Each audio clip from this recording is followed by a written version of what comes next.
Hey, what's up there YouTube? Ben here with yet another new video for you guys today. And so today we are going to be taking a look at the Samsung Galaxy S6. Yes, Samsung's 2015 flagship right here. It's been about 2 months, 2 to 3 months since it's been released. Is it still worth your hard-earned money? We all know the Android platform. Bunch of devices come out every year. Luckily, the LG G4 is really the only one that's come out after this, at least in some parts of the world. Other parts that may have been around the same time. But whatever, you know what I'm talking about. Is it still worth your money? It better be. Man, these are a lot of money, so it better be good, man. So let's see if it's good. Without any further ado, let's get into that video right now.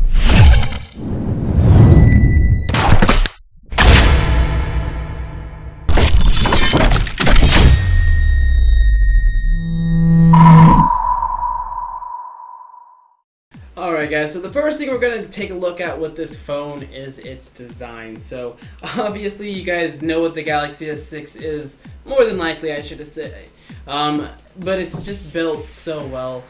So again, I got the black sapphire version. Normally it looks like it's blue or sapphire. Supposedly only the glare or the lighting or whatever is supposed to change the color, but to me it's predominantly blue or sapphire versus being predominantly black and then blue or sapphire when the sun or light hits it or something of that sort. Again, I'm not complaining, it's just a different look for a phone that I personally really like. Alright, so taking a look at the phone, up top you are going to see that it has an IR blaster. Again, those are standard in most phones now. On the right hand side of the device, you're going to go ahead and get the power button. It's very well located on the phone. It's not too high up for people that may have smaller hands. They don't have to reach up every time they want to click it. Most people are going to be able to hold the phone towards the bottom and click it with their thumb relatively easily without needing to shimmy up the device. Now on the bottom of the phone you have a few more things. So again, you have the speaker grill, the noise cancelling mic, you have the micro USB port, and of course you have the headphone jack. So depending on how you put it in your pants, that's either going to be a pro or a con. Again, that's dependent on the user. And then on the left hand side you have the volume rockers, which are also very well placed. They're very well constructed. Again, they're not connected in any way, so you're going to be able to tell whether you're clicking the top one or the bottom one.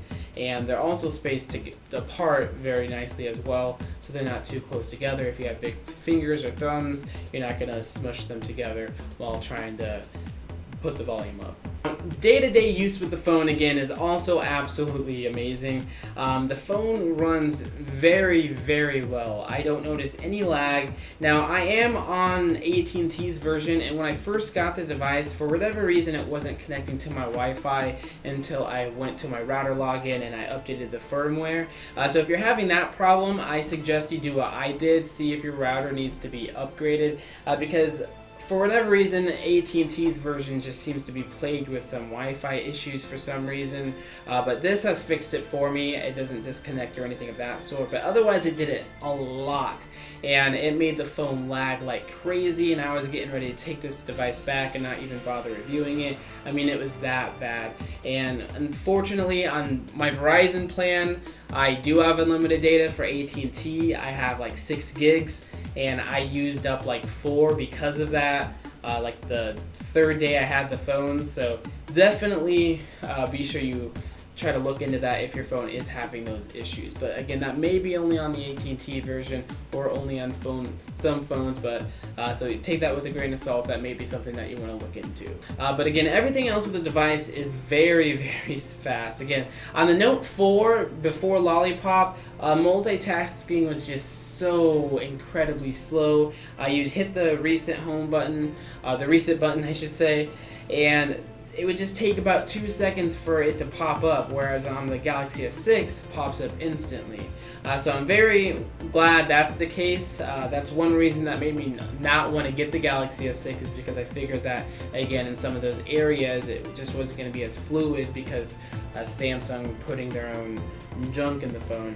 It does come with quite a bit of bloatware on carrier networks, at least for AT&T and Verizon, but otherwise, again, they've calmed down with all the Samsung apps. But I have rooted my device, so I got rid of that stuff, and Also, a lot of you guys may be wondering, Ben, you've been saying a lot of good stuff about this phone. What about TouchWiz? Because I don't like TouchWiz, so I'm not going to get this phone. Well, let me tell you that TouchWiz is still...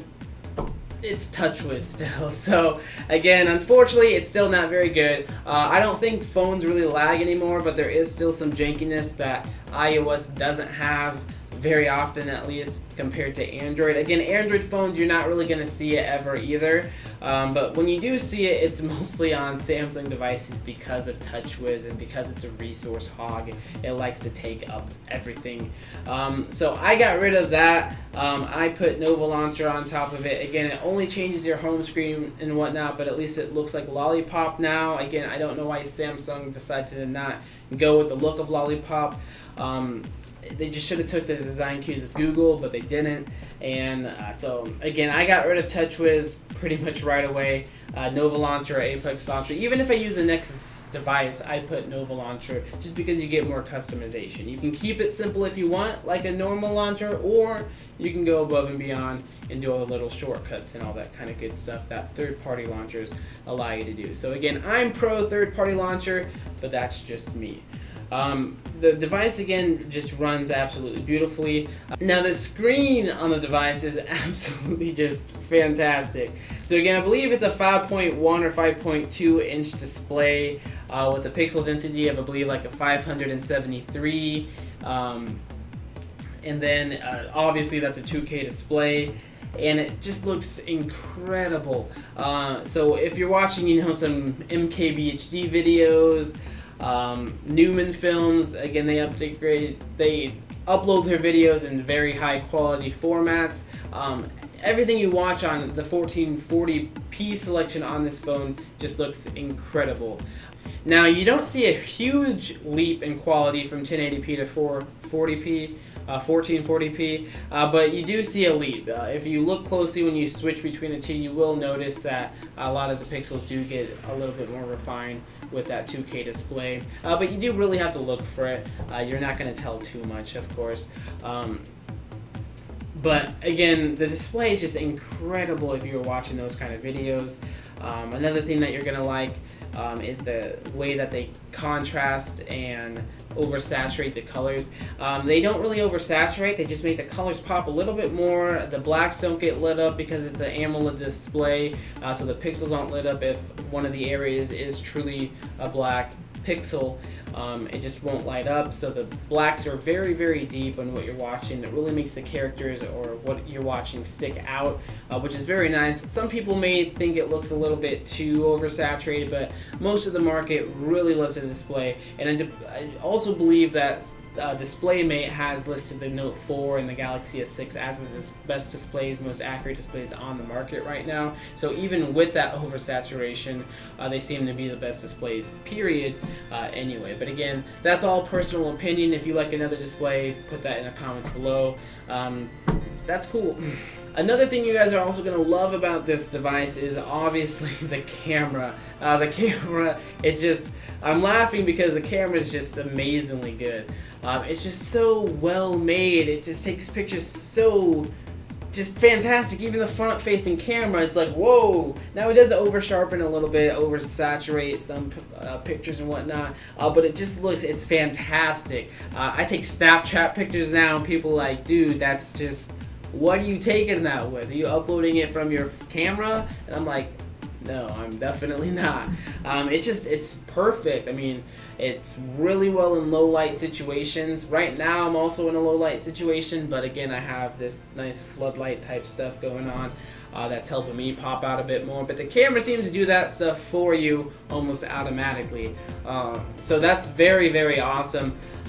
As you can see, switching to the camera, all you have to do is double click on the home button and it takes you right there. You can go ahead and take pictures and it will instantly take the picture. Autofocus is not autofocus, but manual focus is fantastic. Finally, the Note 4 pictures are amazing as well. The camera's good. The Note 3 camera also very, very, very, very good, but focusing was absolutely horrendous. You had to click and click and click, to finally, and if an object was close up to you, unfortunately, it just would not focus 99% of the time. It just would not. But they fixed these issues with the Galaxy S6, and I honestly just could not be happier. It's just a fantastic camera. Again, you can take 4K video, 2K video, 1020p, 60 frames per second, regular 1020p, 20p I should say, whether it's 24 frames or 30 frames per second, I'm not 100% sure. But it's got all of your standard stuff that you're going to see in a phone nowadays, except it's just a lot better than those phones on the market. Is it like Now, gaming on the Galaxy S6 is also very, very good. Now, I'm not a huge gamer myself, so you're not going to really see me playing too graphic intense games or anything of that sort. I just don't really care too much about games. I'd rather tinker with my device and things of that nature, browse Reddit, do something like that. But obviously a lot of people love to play games on their phones. So I did play a couple and all of them run very, very smoothly. Now Granny Smith, that's one of my favorite games. So as you can see, my friend Gio is playing it. She's not the best. Don't tell her I said that unless she's watching this video. But I'm just playing. But yeah, so again, it plays very well. The screen looks amazing, as I've probably already mentioned in the video. The colors really pop out at you. The sound that comes out of the device is all very crisp and loud. Now, unfortunately, you can every once in a while, again, cuff the speaker with your hand since it is on the bottom of the device, but it's not too big of a problem, but it can happen every once in a while, and it may mess you up during a game if you kind of have to adjust your fingers and your hand placement and so on, but it's not too big of a deal. Alright guys, so that's about it for this video. Again, the phone is absolutely fantastic. If you want to see other videos on the Galaxy S6, if you want to see something a little bit more specific that I left out. Again, this isn't a full review. I didn't get into all the specs and all that kind of stuff. I just don't care about that anymore. I used to when I first became a huge Android nut. The specs were everything, but to me nowadays I just don't care as long as the phone, I know the phone does have top specs and it acts like it does as well. But anyways guys, leave your comments in the comment section below on what you think about this video, what other kind of videos you want to see in the future. Be sure to hit that like button if you like the video, subscribe so you can see my videos as soon as they're posted, and I will catch you guys in the next one. Peace. Bye, have a beautiful time.